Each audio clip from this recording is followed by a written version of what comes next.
independen, netral dan imparsial. Daerah memilih. Simak pada semua program siaran radio dan kanal platform digital RRI mulai Jumat 6 September 2024 pukul 8 waktu setempat. RRI, kanal pemilih cerdas. Nusantara Pagi, Pro 4 RRI Makassar. Assalamualaikum warahmatullahi wabarakatuh, sahabat budaya. Jumpa lagi saya Bang Rian di ruang dengar Anda, tentunya di program acara Obrolan Komunitas sejak mulai pukul 9 hingga pukul 10 nanti. Tentunya kami menghadirkan narasumber yang berbeda. Kali ini kita akan membahas terkait dengan pamali, kearifan lokal sebagai pelindung. Tentunya kami menghadirkan narasumber yang kompeten yang akan menjelaskan lebih luas lagi terkait dengan topik kita pagi hari ini. Tentunya kita telah bersama dengan Ketua Bidang Literasi dan Advokasi HPBD Sulsel, Roni Salasa SPD. Assalamualaikum warahmatullahi wabarakatuh. Waalaikumsalam warahmatullahi wabarakatuh. Iya, bagaimana kabar, sehat? Alhamdulillah sihat. Alhamdulillah. Dan tentunya cerah hari ini ya. Alhamdulillah. Agak panas malah. Agak panas. Kalau rumah di mana ini, Pak? Saya di luar kota ini. Luar kota, luar Makassar. Luar Makassar. Artinya di antara Maros, Goa. Iya, saya di Goa. Oh, di Goa ternyata. Kegiatan sehari-hari aktivitasnya, Pak? Saat ini masih saling berhimpun bersama teman-teman di HPBD. Saya juga guru bahasa Indonesia di SMK Negeri 3 Goa. Wah, guru bahasa Indonesia, luar biasa. Makanya lebih fasih nih berbahasa Indonesia daripada saya ini. Mungkin berharap ini nanti MPD lagi. Semoga, amin. Insyaallah ya. Amin. Siap. Kayak menarik ini. Enaknya saya panggil Pak Syafi nih.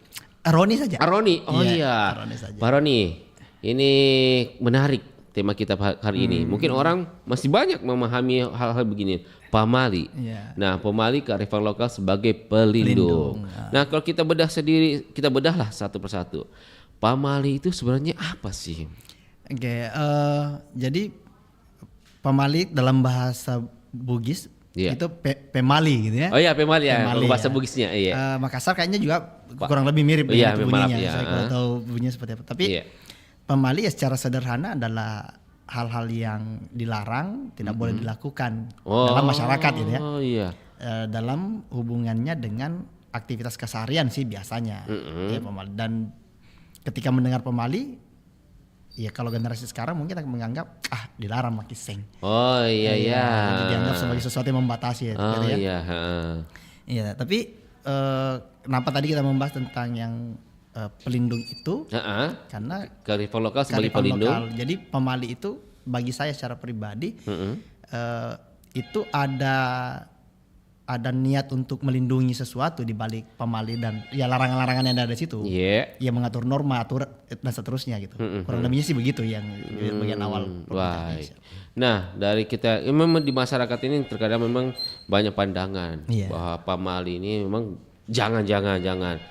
Sebenarnya itu bukan ya menjurus gitu. Mungkin contoh-contoh yang paling umum yang kita lihat di kehidupan masyarakat sendiri. Kearifan-kearifan apa saja yang sebenarnya yang sangat salah satunya mungkin ya di masa kecil kita menunjuk pelangi tarawu itu kan ditegur tuh. Jangan tunjuk. Kenapa? Ya kan, jangan tunjuk. Itu kan menjadi pertanyaan kita. Iya. Kenapa tidak boleh? Iya. Kan kita melihat pelangi itu indah gitu kan. Dan itu waktu saya kecil dulu itu setiap kali habis menunjuk pelangi, anjurannya gigit jarinya. Gigit jarinya. Sebagai bentuk penyesalan mungkin apa ya. Akhirnya sekarang saya mencoba menggali. Oh iya, itu menunjuk itu dianggap sebagai sesuatu yang kurang sopan gitu ya. Menunjuk kurang menghargai ciptaan Allah gitu. Nah, sehingga bentuk menggigit jari itu sepertinya adalah upaya untuk menyesal. Jadi jangan lagi ulangi gitu. Iya kan, jangan lagi ulangi. Kan ya hal kecil seperti itu. Termasuk misalnya kita pemali itu juga membangun etika sebenarnya. Ya kan maksud saya. Jadi ini tadi pelindungi kita untuk di etika itu. Jadi untuk menghargai sesuatu. Misalnya barangkali Pak Rian juga dulu pernah misalnya diinjak kakinya sama temannya, balas injak juga. Oh iya, takutnya nanti meninggal ke orang tuanya, neneknya, mamanya kan gitu ya. Padahal kan sebenarnya pesan sederhana yang ada di situ adalah ya jangan menginjak kaki kalau misalnya harus menghargai, harus menghormati. Biasanya dibalas, kunyah juga tuh. Supaya bisa impas gitu, supaya menghilangkan efek yang tadi tuh supaya tidak meninggal, dinetralkan dengan itu katanya kan. Tapi mungkin itu mengajarkan untuk bahwa kalau kau merasakan ini juga, saya merasakan yang sama. Nah, harus merasakan yang sama. Jadi memang ada pesan, maksud saya pamali jangan dimaknai apa yang terbaca, tapi apa dimakna di belakang itu, apa maksud dari orang tua kita dulu untuk menyampaikan itu ya sebagai sebuah larangan. Saya pikir itu bukan sesuatu yang dihadirkan untuk mengekang atau membuat kita terbatas. Pasti ada maksud, ada hal yang hal baik yang diharapkan mewujud setelah itu gitu. Berarti makna kehidupan yang disampaikan gitu ya. Harapannya sih begitu harusnya. Tapi sebaliknya. Iya, sebaiknya kan dimaknai larangan. Ya, bahkan kadang sekarang ditertawakan malah kan. Iya, kalau zaman sekarang. Iya, sekarang anak-anak sekarang itu kan karena dulu begini. Misalnya kayak jangan memotong kuku malam-malam. Iya. Mungkin orang berpikiran, memang orang dulu kan enggak ada peleng Ji. Oh iya, enggak ada listrik, lampu. Betul. Iya. Petang kan? Petang. Sasangi. Jadi nanti bisa terpotong. Iya, benar. Ada secara maksudnya. kontekstual itu. Iya. Dan dari pengalaman mereka itu kemudian diajarkan kepada kita untuk hati-hati. Ya saya pikir untuk sekarang ya biar malam pun masih bisa potong kuku. Nah, tapi kan bukan itu yang makna itu yang ingin diajarkan. Makna utamanya sebenarnya kehati-hatian. Bagaimana Anda memahami kondisi untuk melakukan, kalau sesuatu itu bisa dilakukan jangan malam ya jangan malam. Iya. Kalau kan dibawa ke kehidupan, ke aktivitas kehidupan yang lain gitu. Jangan hanya fokus ke itunya, maksudnya karena menggunting kuku yang dilarang malam, tapi Anda kemudian membaca malam misalnya, meskipun tidak pernah ada pamali jangan membaca malam. Tapi kan sekarang anak-anak banyak yang kemudian matanya bermasalah karena memaksa belajar membaca malam. Karena dari bidang sisi kesehatan sebenarnya itu dokter menganjurkan memang agama itu agak terganggu, bahkan bisa mengurangi kualitasnya. Makanya maksud saya kenapa tidak makna yang ada dari larangan pamali ini itu dibawa ke ruang yang lain. Ruang lain. Supaya bisa saling membantu. Artinya jangan sempit lah dalam mengambil sebuah keputusan bukan. Sebenarnya maknanya luas ini. Luas harusnya. Tapi kaitannya dengan kearifan pelindungan ini maksudnya bagaimana ini dengan pamali sendiri?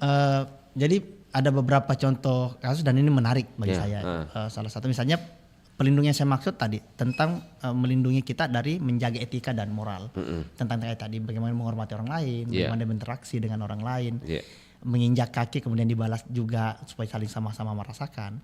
Kemudian ada pelindungan sosial, bagaimana berinteraksi. Kemudian yang jelas pelindungan keselamatan kayak tadi itu yang memotong kuku dan seterusnya, itu adalah upaya orang-orang tua kita dulu untuk mengingatkan, tapi tidak langsung menyatakan nanti kita potong tanganmu. Kan gitu, tapi mereka menggunakan istilah lain supaya dipahami gitu. Salah satunya juga adalah ini pelindungan lingkungan. Lingkungan juga. Nenek Malomo yang di Sidrap. Sidrap Nenek Malomo ya sebutannya. Orang pintarnya Sidrap itu kan punya pesan yang cukup terkenal dengan ini. Ajak mualai aju teneko pasanrei. Jadi jangan mengambil kayu yang bukan kau yang membuatnya bersandar. Logikanya itu sudah ada yang punya gitu. Jadi itu jangan mengambil hak milik orang lain. Nah, yang lebih jauh tentang lingkungan itu di Kajang, Karian. Di Kajang itu memang pamali masuk ke hutan adat kalau tidak ada izin dari pamatoa. Nah boleh. Dan ini kan kemarin efeknya gini. Kajang itu kan diakui sebagai salah satu komunitas pelestari lingkungan terbaik. Menjaga lingkungan alam.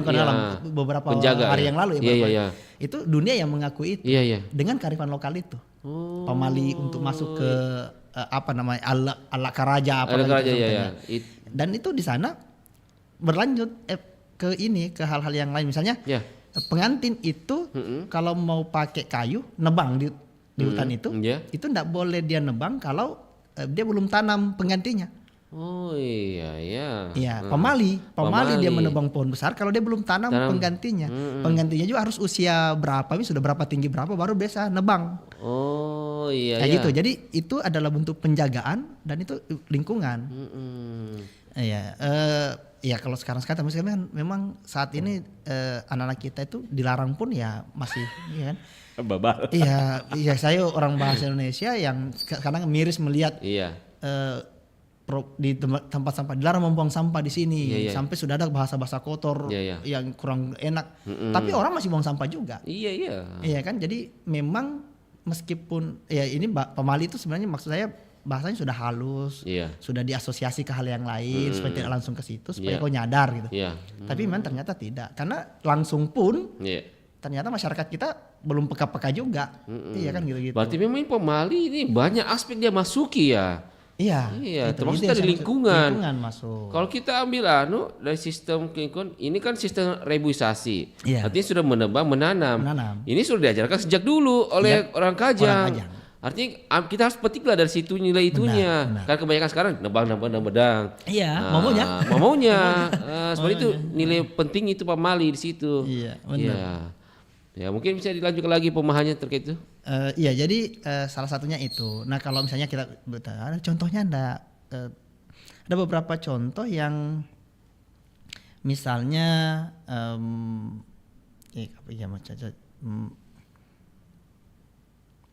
misalnya ini nih, tidak boleh duduk di depan rumah kalau Pintu maghrib. mungkin. Ya depan pintu atau di tangga. Tangga ya. Nah, tangga pintu itu kan ada orang bilang ini untuk kesehatan karena pergantian cuaca dari sore ke ini secara ilmiah ya. Dan tapi memang orang tua kita dulu kan tidak bisa menjelaskan itu sedetail itu gitu. Ya, mereka teknis, berdasarkan pengalaman saja iya, bahwa iya. kalau ada pasti pamali itu muncul. Saya secara pribadi meyakini bahwa pamali itu muncul dari kejadian yang 2 atau 3 kali sudah terjadi. Baru kemudian mereka simpulkan gitu. Ya kan itu kan bentuk pembacaan juga itu. Pembacanya, itu iya. bentuk ikroknya mereka gitu. Iya. Melihat kondisi, oh ini sudah terjadi, sudah terjadi lagi. Oh jangan berarti. Ya, tapi kan mereka tidak bisa menyampaikan secara ilmiah. Ilmiah. Ya, bahwa ini terjadi karena ini sehingga hindari itu. Tapi akhirnya kesimpulannya jangan duduk di depan pintu. Kenapa? Ya pokoknya jangan. Dulu kan pemali sampai situ pokoknya jangan. Nah sekarang ketika kita semakin jauh mampu mendalami, oh ternyata ini tujuannya. Ada keselamatan, ada saling menjaga. Gitu. Karena ya sering sekali kita lihat juga katanya ya secara agama juga kan membahas itu. Iya. Perpindahan waktu. Iya, itu ada jin atau apa gitu ya. Dan itu diajarkan di agama juga mengajarkan tentang itu. Kemudian saya pikir kalau ini muncul ketika Islam sudah ada, bahasa saya kalau Islam sudah ada, di maghrib itu Anda duduk depan pintu, kentara Anda sudah sholat. Iya. Kelihatan sekali ya. Pasti. Iya kan, dan salah satu cara untuk kemudian membantu Anda untuk tidak terlalu kelihatan bahwa Anda tidak sholat, ya ayolah jangan duduk dulu. Jangan duduk di situ. Ya, gitu. Ya kalau mau dibawa-bawa bercanda-bercandaan gitu ya. Iya. Masuk akal juga. Yes, seperti tadi memang dalam agama masuk karena memang kalau kita pahami sebenarnya dalam hadis juga itu sebenarnya ada. Apalagi kayak saya pernah dengar itu ketika menjelang maghrib anak-anak itu masuk dalam rumah, jangan sampai keluar sebelum sesudah maghrib tutuplah pintu semua. Ya, sebelum betul-betul gelap. Artinya memang ada hubungannya antara pamali dengan agama. Benar. Saya pikir beberapa pamali yang muncul juga itu memang mendukung itu. Jadi dia bukan bertentangan kan dengan ajaran agama, justru saling mendukung sebenarnya. Nah, dan ada beberapa banyak hal yang lain. Kalau tentang lingkungan tadi contoh, saya tuh waktu kecil dulu kan ada waktu-waktu tertentu memancing gitu. Nggak boleh memancing kalau jam sekian. Iya. Nggak boleh memancing kalau waktu begini. Iya. Ya, gitu. Padahal mungkin saja itu memang pengalamannya memang ikan lagi mau bertelur, lagi mau banyak. Lagi musimnya ya, misalnya lagi musim bertelur, kalau dipancing Anda ambil induknya, habis nih regenerasinya. Ya kan gitu-gitu. Jadi dianulah dengan ditutuplah dengan itu, dilindungilah dengan pamali itu. Dan yang menarik adalah karena orang-orang tua kita dulu sangat patuh dengan ini. Oh iya. Tepuknya luar biasa tuh. Tepuk ya kepercayaannya. Ya, kepercayaannya, keyakinannya terhadap perintah itu Iya. sangat luar biasa. Oh. Ya kan? Nah, beda dengan kita sekarang, makanya Iya. kenapa hari ini kita hadir di sini untuk membahas ini supaya anak-anak kita generasi sekarang bisa mudah-mudahan ada yang mendengar itu dan bisa menyadari bahwa oh ternyata ini ada. Iya. Bukan untuk membuat saya seakan-akan melarang melakukan sesuatu, tapi ada makna di situ. Iya. Ya karena kan anak-anak sekarang ya cenderung agak kurang percaya, Iya. menganggap itu kan bahkan hanya dianggap syirik juga. Ya, ada juga yang sampai menganggap itu tahyul apa gitu kan ya. Iya, padahal itu tadi. Nah, salah satu efek pamali juga kan ini. Kisah tentang Sejeloto mampu. Ya, menjadi mampu, satu kampung. Satu kampung yang menjadi di batu semua iya. kan. Yang kemudian membuat kita anak-anak Bugis Makassar, ya kami di Bone juga begitu di Bugis adalah aja mau Parang. Ya kan? Jangan kalau ada sesuatu yang agak aneh kau lihat, jangan ditegur. Tegur. Jangan ditunjuk. Nah, itu bentuk etika juga sih sebenarnya. Lebih ke etika. Dulu saya sempat berbincang dengan seseorang di Bone tentang itu, dia bilang makam Parang itu sebenarnya karena dulu kan sering ada orang yang misalnya agak pendek. Atau badannya dan itu ditegur kan mereka bisa tersinggung kalau Anda tegur, jelek muka Anda. Oh iya. Ya kan gitu ya. Makanya kalau ada sesuatu yang menurutmu aneh, tahan diri. Oh iya. Itu perlindungan diri juga tuh, jadi masuk ke pamali itu. Aja makam Parang itu masuk ke apapun yang kau menurutmu aneh. Kalau kau mau ucapkan tahan. Jangan disebutkan karena etika. Misalnya ada tiba-tiba orang yang matanya juling misalnya. Tiba-tiba Anda tidak sengaja mengucapkan, mata Anda juling. Bisa membuat orang tersinggung. Body shaming lagi. Iya, sekarang maksudnya ke situ. Iya. Orang dulu menjaga itu. Karena apalagi maksud saya zaman dulu mungkin melihat bentuk-bentuk yang aneh itu membuat orang akan respons pasti akan atau bahkan mimik wajah pasti akan berubah ketika melihat Ya, dan itu orang tua pasti akan minimal nyubit sedikit. Jangan ubah balik wajahnya kan itu untuk menjaga perasaan orang lain. Nantikan. Nah, itu yang kita harapkan sekarang masih ada juga bahwa saling menghargai, saling menghormati. Ayolah gitu. Dan bisa belajar dari apa yang orang tua kita dulu sudah ajarkan. Meskipun mereka tidak menulisnya dengan ini, tapi kan itu bisa diambil sebagai pelajaran. Makanya kita menyebutnya sebagai kearifan lokal. Namun tapi mungkin bagi orang sebagian menganggap bahwa kekurangannya dari pamali ini seharusnya menjelaskan. Itu ya, karena kan oke lah orang yang tanggap enggak masalah. Betul. Orang yang enggak tahu apa-apa apa maksudnya ini. Mungkin itu perlu dijelaskan. Benar. Jadi kalau hanya sekadar pahamnya sampai apa yang terbaca, sampai larangan itu ya, sampai teks itu, ya memang orang tidak akan sampai sedalam apa yang kita bahas tadi. Bahkan bisa multitafsir. Bisa jadi. Bahkan mungkin gitu. Nggak usah kan gitu. Ya, akhirnya yang ada justru pelanggaran. Yang ada adalah orang-orang yang melanggar, mencoba. Takutnya adalah jangan sampai mereka betul melanggar dan kemudian kejadian. Tapi mereka selalu bisa membenar itu bukan karena itu, tapi karena yang lain lagi. Gitu. Oh iya. Sebenarnya menarik. Kalau orang paham. Iya, kalau orang paham. Tapi kalau di zaman sekarang, kalau kita lihat sekarang, eranya komunikasi bisa diperoleh di mana-mana. Bahkan adat orang lain masuk di sini. Iya, benar. Keberadaan pamali sendiri di zaman sekarang masih relevan tidak atau bagaimana? Iya, kalau tentang relevansi, saya pikir untuk mempertahankannya sebagai sebuah hal yang dipakai untuk mengatur norma, sepertinya sudah harus penyesuaian. Penyesuaian. Ya, kalau saya sudah harus penyesuaian. Penyesuaian saya maksud bukan berarti hilang sama sekali karena tadi pemaknaan yang ada di situ itu masih bisa digunakan. Bahkan bisa lebih enak malah masuknya. Jadi menggunakan metafora, menggunakan perbandingan, tidak langsung menyebutkan tapi bisa dimaknai ke banyak hal. Ya kan? Seperti tadi misalnya perlindungan keselamatan, perlindungan etika moral dan seterusnya, dan perlindungan sosial kita, itu ternyata bisa dijaga dengan itu satu teks. Tapi itu bagi orang-orang yang mau mencoba mengeksplorasi lebih jauh. Ini masuk kemana sih? Oh, ini ada hubungannya dengan ini. Oh ya, saya dilarang potong kuku karena supaya selamat. Oh ya, kalau saya kemudian kayak gitu, saya tidak boleh menegur sembarang ketika melihat sesuatu. Ya, ketika saya nanti berkomunikasi dengan orang secara umum, misalnya ketemu dengan siapa. Ya harapannya mungkin masuk ke pejabat juga ya jantung maki. ya kan? Pola komunikasi harusnya terjaga dengan baik. Tahan diri ketika ada sesuatu yang Anda lihat aneh. Nanti baru kita coba cari apa sih. Nah gitu-gitu artinya. Maksudku ini bisa dibawa pamali ini bisa diselami lebih jauh, kemudian ditarik pemaknaannya ke kehidupan apapun. Sampai bahkan mungkin kayak kehidupan berkeluarga, kemudian pemerintahan, politik dan seterusnya, itu harusnya bisa. Tapi kalau kita tarik dari nilai-nilai pamali sejak orang dulu sampai sekarang, kita tarik dalam kehidupan kita, itu cukup memberikan dampak efek positif tidak dalam keseharian? Iya, ini yang saya belum melakukan penelitian, tapi secara pribadi saya di beberapa aspek yang saya lakukan dan saya mencoba menerapkan itu, alhamdulillah bagus gitu maksudnya. Jadi kayak menahan diri. Ini orang, misalnya kayak di sekolah ya, kan saya guru, saya di sekolah ada siswa yang kemudian melakukan pelanggaran, saya mau langsung tegur depan temannya, nggak enak. Dengan pemali mengatakan jangan tegur kalau ada yang aneh. Nah nanti setelah itu baru saya panggil untuk kemudian, dan itu nampaknya justru dia bisa berubah menjadi lebih baik. Iya, misalnya kayak sama dengan ketika mau melakukan sesuatu, saya kemudian menyadari ini cocok enggak sekarang waktunya kan gitu.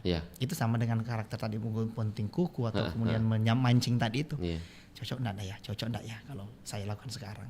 Kenapa? Kalau jangan sampai dampaknya begini. Jadi ada kehati-hatian, ada analisis sebelum melakukan sesuatu, dan itu saya pikir salah satu bentuk penerapan saya secara pribadi untuk yang memahami kearifan-kearifan lokal seperti ini, pesan-pesan leluhur lewat pamali. Berarti memang ada perbandingan jauh lah antara yang memahami nilai-nilai pamali sama tidak ya? Iya, saya tidak bisa berani mengatakan perbandingan karena kita belum melakukan penelitiannya. Tetapi saya yakin bahwa dalam kehidupan realitanya, orang-orang yang hati-hati, saya berani mengatakan bahwa mereka pasti pernah memahami itu. Kalaupun mungkin dalam konteks yang berbeda ya, maksudnya mungkin bukan pamalinya, tapi mungkin ada bacaan lain yang ada hubungannya dengan bagaimana pesan leluhur dan itu mereka terapkan. Tapi saya yakin itu mereka punya itu gitu, bukan tiba-tiba mereka menyadarinya dengan sendirinya. Ya pasti ada pengalaman-pengalaman yang kemudian menjadi landasan berpikirnya mereka untuk kemudian melakukan apa yang mereka anggap benar dan baik gitu. Mungkin lebih beradab gitu ya. Itu dia. Salah satunya etika menjadi lebih bagus. Dibanding orang yang keluar sembarangan bilang kan sudah jelas kelihatan dari ini orang lebih beradab daripada tidak ini. Kalau ada mau bilang bilangin. Itu kan tidak masuk ke pamali tadi. Iya, mungkin dia jangan ke Makam Parang. Dia lebih dia pahami. Kalau misalnya memang mau dikonfirmasi nanti nanti gitu. Kalau memang kalau dari kisah-kisah, oke lah kita tarik sedikit ke bagian mistis lah. Ada pengalaman seorang pendaki lah. Memang dia sudah dikasih tahu oleh juru kuncinya gunung itu, termasuk Jang Makam Parang. Jang Parang. Tapi dia tidak mempercayai, kembali kitunya. Saya tidak percaya ini. Dia Makam Parang. Ternyata dia ada efek, diberikan dampak mistis itu. Kami mendarung agama itu kan gunung kan tempatnya. Ya, betul. Tempatnya itu makhluk-makhluk itu. Artinya kita mendatangi rumahnya orang. Artinya kita harus beradab lah. Berarti memang ada hubungannya sama mistis juga ya. Benar-benar. Jadi itu kan masuk ke yang tadi tuh, melindungi lingkungan itu. Lingkungan kan? Lingkungan. Kayak gunung, hutan. Ya dulu versi kecil, kebun. Kadang-kadang ada kebun yang orang bilang jangan masuk. Karena kau tidak bisa keluar itu. Nah, saya pikir sebenarnya salah satu pertama hal yang terjadi mungkin sugesti. Sugesti. Sugesti. Nah, pikir berani masuk tapi kemudian di dalam was-was. Apalagi kalau sudah satu kali jalan, kok beda. Kok menjadi lain. Sudah tuh. Berarti saya akan tersesat. Makanya udah fokus. Bisa jadi ya. Dia mencoba menganalisis. Jadi bisa jadi. Nah, sama dengan gunung itu kan, kemudian perubahan cuaca dan ini kan tingkat temperatur dan seterusnya. Itu bisa mengubah kondisi tubuh kita, betul. Dan ketika kondisi tubuh bermasalah, itu bisa menyebabkan efek-efek lain, termasuk halusinasi misalnya, salah lihat yang bukannya jalan menjadi jalan, akhirnya tersesat misalnya seperti itu. Nah, tapi kan sederhana sekali caranya memang. Ini saya bilang pamali itu terlalu sederhana memang untuk kemudian kalau hanya dipahami sampai situnya ya sudah, Anda akan tersesat. Betul. Kan, yang juru kunci mengatakan jangan jam sekian. Iya, jam sekian. Jangan sudah maghrib lagi. Kalau sampai mau di pos segini, jangan lanjutkan kalau sudah jam sekian. Iya. Kan begitu Jip. Iya. Tapi dia tidak jelaskan. Coba Bami Padeng. Oh iya, Ya banyak kan, kejadian. ya, rata-rata yang kejadian itu karena mereka sombong. Ya kan merasa tidak gitu angkuh. Ya kan? Nah, dan itu kan masuk tadi di pamalit yang etika itu, yang norma itu. Ada setiap tempat ada aturannya. Betul. Cuma kan tidak dijelaskan mau ini dari sini Iya, panjang dudui. Iya. Karena kalau aku begini, kalau pukul sekian ini itu suhu tuh bro. Iya. Kabut sudah mau turun, Anda kan gitu-gitu. Ya, dan ini kalau tentang gunung itu kan kemarin saya ya dengan Zawin yang komika ya. Oh iya. Itu menarik loh dia membahas tentang itu, dan itu dia bilang selama Anda mengikuti aturannya aman kok. Oh iya. Kok logikanya begitu? Iya logikanya begitu. Ya orang yang lebih berpengalaman ya dengarkan mereka. Iya. Mereka lebih tahu itu. Jadi hargailah, hormatilah apa yang disampaikan orang lain. Iya. Ya. Mendaki gunung itu Anda harus tawadduh bahasanya dia. Ya Anda harus merendahkan diri. Karena kau mau naik ini. Ya orang yang mau naik itu jangan sombong. Sesa kok kalau sombong. Betul. Gitu makanya kayak gitu-gitu ya pesan-pesan. Cuma memang tadi kembali pamali itu terlalu sederhana. Sederhana sih, perlu terlalu pahami. Sederhana Iya. dan memang butuh kemampuan lebih untuk memahaminya lebih jauh. Nah kalau untuk anak-anak sekarang yang letter text apa yang Anda baca dan Anda pahami ya. Selesai kita. Iya, selesai kita. Pembahasannya sampai udah. Oh, itu karena mati lampu, karena itu nadanya lampu, itu karena bantal itu lapuk aja nanti. Sampai situ mereka pemahamannya tidak memahami lebih jauh lagi. Sebenarnya ini harus lebih dinalar lagi. Nah, benar. Ternyata lebih masuk akal ke sini penjelasannya. Betul. Bahkan nih orang yang sempit pemikiran bahkan bisa di kafir-kafirkan orang, musyrikan orang. Sebenarnya sebenarnya tidak sebegitu. Bukan itu maksudnya. Iya tapi memang pamali ini sudah diajarkan sejak terdahulu ya, zaman kerajaan ya. Salah satu cara masyarakat leluhur kita dulu untuk melindungi ini. Termasuk kan ya di zaman kerajaan ya rakyat kan percaya rajanya. Iya. Di Bone tadi ya kan katanya ada bonenya kan itu ya. Iya. Di Bone itu kan masyarakat awam tidak boleh makan mas sapi. Oh. Iya. Pamali loh. Iya. Pamali makan mas sapi. Oh iya. Belut itu. Belut laut. Roa. Apa kan namanya? Mas sapi yang panjang dan ada siripnya. Iya. Dan itu kan enak tuh ikan. Iya enak. Dan ikan. Nah ternyata belakangan kemudian ada raja melarang karena dia mau makan nih. Iya. Orang pemikiran begitu. Iya dan ikan ini memang ternyata tidak semudah ikan lain untuk berkembang biak. Makanya raja bikin pamalinya. Takutnya punah. Gitu. Jadi kalau semua orang diberi kesempatan makan ikan itu, makanya raja tidak bisa menikmati lagi. Makanya raja bilang pamali untuk makan ikan itu. Ya, jadi Anda boleh nangkap tapi tidak, itu harus diserahkan ke raja untuk dimakan. Ya salah satu dan itu kadang-kadang jadi bercanda-bercandaan. Iya. Tapi sebenarnya masuk akal. Kalau memang dasar ilmiah memang ternyata memang perkembangbiakan agak lambat. Iya, tidak secepat mujair kan cepat. Kalau dia tidak. Bahkan setelah saya di Borneo ada yang pernah mencoba untuk membudidayakan seperti belut, tapi tidak bisa. Oh, berarti betul memang secara Iya, kan, walaupun dulu mungkin dari secara ilmiah, tapi dia perhatikan mungkin. Sedikit. Oh iya. Kalau sudah belum ada anaknya lagi, gitu ya. Gitu. Mas, oke, menarik sebenarnya. Kalau kita lebih narar lagi. Iya, dan itu cara itu kembali tadi cara pemimpin zaman itu, cara tetua adat leluhur itu untuk melindungi sesuatu, kayak gitu. Termasuk orang kronologis yang melangkai orang, majaleka. Sebenarnya itu adab lagi, lari ke adab. Dan pamai kalau nanti meninggal. Jadi kalau ada orang yang baring atau selonjor, aja maju lekai. Iya, maju lekai. Itu kan etika. Betul, etika. Karena tapi kan ada ini menarik sebenarnya. Ada pemali beberapa yang disertai dengan alasan dibaliknya. Kayak kita tadi tuh, aja maju lekai mati emakmu. Iya. Jangan menginjak kakinya orang, nanti bisa kayak gitu. Tapi itu kan hanya titipan rasa takut. Mungkin karena belum ada alasan logis apa yang bisa disampaikan supaya orang tidak melakukan itu. Iya. Karena kalau bilang jangan menjelek itu tidak sopan. Iya. Kalau orang izinkan ya. Kalau nggak boleh kan atau misalnya memang tidak ada jalur lain dan harus ke situ dan tabe-tabe aja. Tabe ya. Tapi kan secara etika harusnya jangan. Iya. Meskipun diizinkan, jangan. Iya, ada cara lain, tapi kalau dulu Tabe pun nanti tarik di kakinya kalau kau sudah Iya, udah tahu diri. Tapi tabe belum diizinkan, jalan. Anak-anak kan begitu modelnya sekarang. Anak kita, Pak tabe aja Pak. Ya tapi kamu belum diizinkan. Iya, tabe aja Pak, tapi belum pokok diizinkan. Jangan dulu jalan kan itu. Nah, itu yang akhirnya ditakuti lah dengan hal paling ekstrim. Yang hal paling ditakutkan oleh semua orang, meninggal mamanya. Iya. Siapa yang tidak takut meninggal mamanya? Jangan sampai dia langkai tersinggung orang bertengkar meninggal.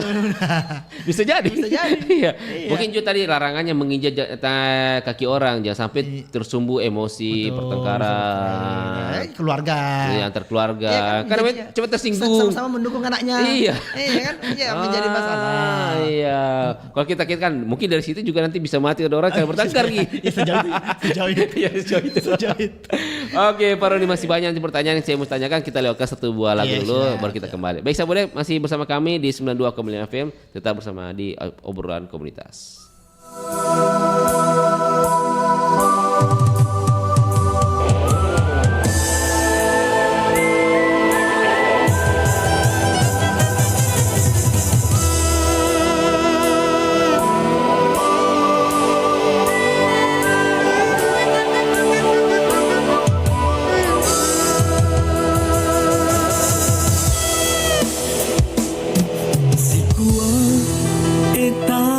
Si bawah, si Purio, si Lolang, si Bali Papoji, pada kancingna wajue temasarang oh kasih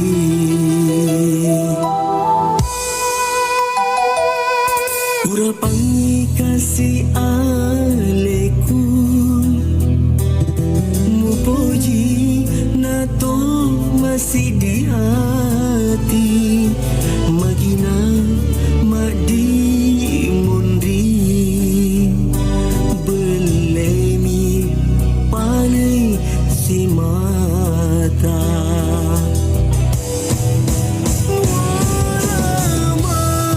papa si dapi pasele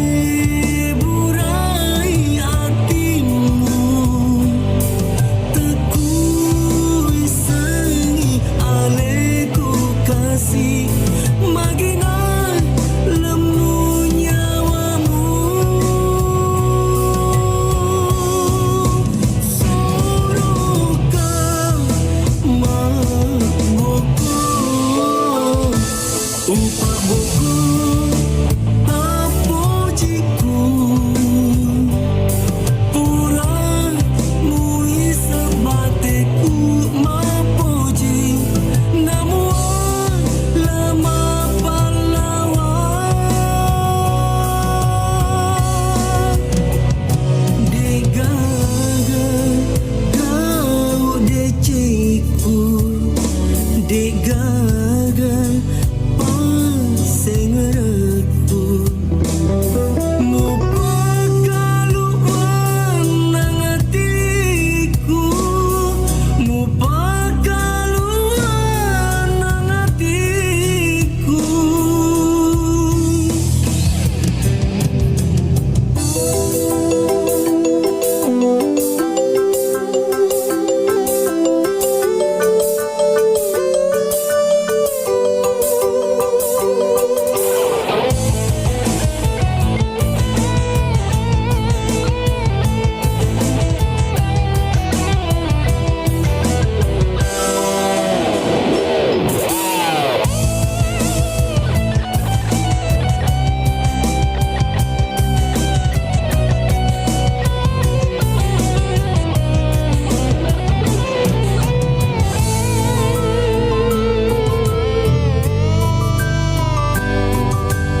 Novel Max Havelaar memiliki peran penting dalam sejarah kebangkitan pribumi untuk melawan kolonialisme dengan lahirnya Budi Utomo sebagai organisasi modern pertama 20 Mei 1908. Budi Utomo juga menjadi tonggak lahirnya Hari Kebangkitan Nasional yang setiap tahunnya diperingati setiap tanggal 20 Mei. Novel Max Havelaar merupakan karya seorang keturunan Belanda bernama Eduard Douwes Dekker dengan nama pena Multatuli. Novel itu pertama kali terbit pada tahun 1860 dan diterjemahkan ke berbagai bahasa. Douwes Dekker merupakan mantan asisten residen Lebak, Banten. Lewat Max Havelaar, dia menceritakan betapa pemerintah kolonial Belanda menyengsarakan negeri jajahannya. Max Havelaar membuka mata orang-orang Eropa yang selama ini tidak tahu bagaimana kehidupan di negara jajahan dan tidak tahu bagaimana pemerintahannya memperlakukan orang-orang pribumi yang dijajah. Walhasil, novel tersebut menjadi terkenal di Eropa. Kaum liberal Belanda juga mengutuk pemerintahannya ihwal praktik kolonialisme yang dilakukannya selama ini. Mereka lalu mengkampanyekan politik etis atau politik balas budi kepada negara jajahan, terdiri dari 3 program, yakni edukasi, irigasi, dan transmigrasi. Nusantara Pagi, Pro 4 RRI Makassar.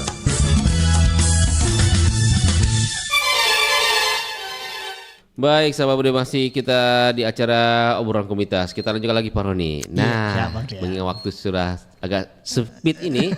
Nah, bagaimana nilai pamali ini dapat diintegrasikan di pendidikan? Apakah bisa diintegrasikan nilai pamali? Ini menarik. Meskipun saya belum dapat informasi valid, tapi sepertinya sudah ada beberapa teman-teman yang mencoba. Kurikulum Merdeka itu memberi ruang itu. Apakah lewat kolaborasi lintas mata pelajaran atau misalnya lewat proyek profil pelajar Pancasila. Jadi profil pelajar Pancasila itu ada salah satunya bukan cuma ada 6 aspek dan itu sebenarnya bisa dikuatkan dengan mempelajari pamali ini gitu. Misalnya untuk teman-teman yang mengajar, ya dulu kita PMP ya, PKN. Sekarang pendidikan Pancasila itu. Tinggal Pancasila, tapi sepertinya sudah akan di Menteri baru katanya akan mengembalikan menjadi moral Pancasila dan ujian nasional itu kan ya. Ya, jadi di pendidikan Pancasila harusnya pamali ini isi dalamnya bisa diintegrasikan. Ya maksudnya norma dan aturan kan dipelajari di sana dan bagaimana kontekstual. Kalau yang dipelajari di sana adalah norma dan aturannya secara global misalnya, mengapa tidak teman-teman guru PKN mencoba untuk mengintegrasikannya sebagai kearifan lokal, dan itu dibolehkan gitu ya, karena si kurikulum Merdeka itu membolehkan pembelajaran kontekstual sesuai dengan budaya yang ada di situ. Saya pikir teman-teman yang mengajar sejarah pun bisa, ya kan, sejarah punya ruang bahkan lebih jauh untuk bisa mengajarkan itu tentang bagaimana pamali, tapi bukan pada teks pamalinya, bukan pada teksnya, tapi makna apa yang ada di balik itu. Ya gitu. Dan dan mata pelajarannya sebenarnya bisa kalau mereka mau menggali itu lebih jauh. Siap. Terakhir Pak Roni, cara mengkomunikasikan nilai pamali kepada generasi saat ini bagaimana agar lebih efektif? Ini tantangan besar kita. Tantangan besar karena upaya-upaya itu memang harus benar-benar menyentuh, ya, karena tadi anak-anak kita selalu punya jawaban. Anak-anak kita generasi kan selalu punya alasan. Dan kita kan tidak berharap itu terbukti baru mereka mau sadar. Karena kalau terbukti kan bahaya. Kalau terbukti bahaya. Tapi memang penting untuk mencoba memahami bagaimana pola pikirnya mereka, untuk kemudian diresapi sama-sama. Oh iya, mereka pahamnya kalau sampai sini, sampai titik ini. Jangan dipaksakan harus dilakukan. Harus, apalagi sampai hanya sekedar dihafal saja. Betul. Ya, tapi diberitahu bahwa memang karena anak-anak sekarang juga sebenarnya lebih mudah kok disentuh logika berpikirnya. Bagi saya ya. Selama menurut mereka rasional, ya masuk akal, itu harusnya mereka mau terima. Makanya mereka cenderung mengolok-olok ketika teksnya saja yang diberitahu kan. Makanya ketika menyampaikan pamali sama anak-anak sekarang, ya jelaskan dengan apa sih dibaliknya. Pesan ini loh yang dimaksud. Ini loh contoh dampak lainnya. Ini yang akan terjadi di kehidupan ini, seperti yang kita bahas di awal-awal tadi. Harapannya begitu, atau mungkin memang bisa jadi juga lewat media sosial mengulas ya menjadi caption ya karir ya. Atau mungkin lewat video-video short pendek membahas tentang pamali, kemudian nanti mereka nonton akan nyentuh di platform yang mereka ada gitu. Ya, itu mungkin barangkali bisa dimanfaatkan. Dan ini salah satu tugas teman-teman di HPBD juga itu. Untuk kemudian melakukan membumikan hal-hal seperti itu. Tapi bukan hanya pamali tapi karifan-karifan yang lain. Misalnya si Pakatau, si Pakalabi, si Pakainga itu bisa lewat itu memanfaatkan itu. Memanfaatkan teknologi yang ada. Iya, saya pikir saya lihat di media sosial YouTube dan TikTok itu sudah ada beberapa kan yang melakukan yang sama ya. Tapi untuk fokus pamali sepertinya belum ada. Belum. Tapi akan kedepannya kita akan coba telusuri lebih jauh supaya tidak mentok gitu. Ya, sampai baru 2 kali 3 kali habis materinya. Iya. Ya nanti coba kita lihat seperti apa. Tapi insya Allah kita berusaha untuk kemudian menjadikan pamali salah satu kearifan lokal yang bisa membuat melindungi secara personal, melindungi secara kelompok, komunitas atau secara menyeluruh termasuk lingkungan hidup. Oke, siap. Mantap. Begitu Bang Rian ya. Luar biasa penjelasan kita hari ini Pak Roni. Ya tentunya sebenarnya masih panjang kita mau tanyakan. Cuma waktu yang membatasi kita. Kita mungkin lain waktu kita akan lebih detail lagi ya. Siap. Dan tentunya jangan bosan-bosan Pak Roni sebagai narasumber kami. Baik sahabat budaya, demikian kebersamaan kita dengan Pak Roni Salasa SPD selaku Ketua Bidang Literasi dan Advokasi HPBD Sulsel. Yang dimana kita telah membahas terkait dengan pamali, kearifan lokal sebagai pelindung secara umum. Nah, tentunya nanti teknisnya kita akan ketemu lagi di ruang kota. Insyaallah, semoga ada waktu. Dan semoga apa yang kita sampaikan hari ini dapat mengedukasi masyarakat, amin. menambah pemahaman dan menjauhkan dari hal-hal yang buruk. Amin. Siap. Makasih Bang Rian bersama Pak Roni undur diri dari ruang dengar Anda. Assalamualaikum warahmatullahi wabarakatuh. Waalaikumsalam warahmatullahi wabarakatuh.